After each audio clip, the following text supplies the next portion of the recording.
If you try entering the message free money, you'll notice it doesn't match your expression. This is because the slash s doesn't match the beginning or end of the text. To match the beginning of the text, you can use the caret symbol, anchor.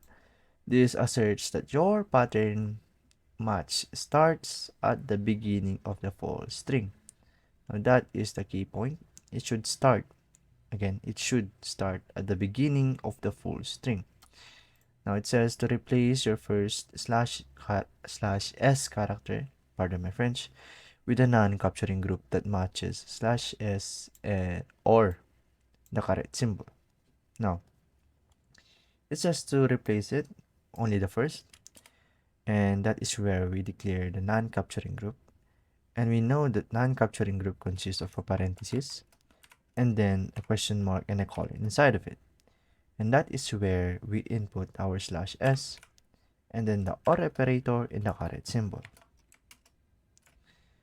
Now let's talk about a little bit of caret symbol or the anchor. Now what it does is that the caret symbol or the anchor specifically sets a condition before calling it a match. Now for example, we have caret symbol of hello should only occur and should only call it as a match if it matches the string hello. Okay, that's also the same with the Freeman. It should only occur if it matches the string Freeman. However, if it has a space, it does not match or it does not occur. Okay, because that is the condition.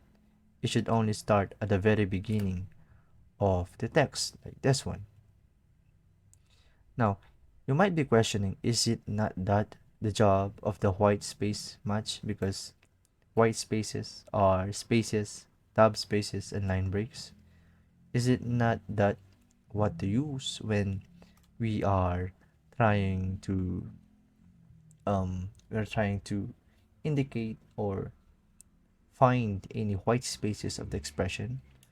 But I want you to understand, or let's say key point of this, or the overall of the caret symbol, is that it is used to match accurately of the expression or the string that you have set. For example, a free money. It should match free money as is. That's it. Okay, nice.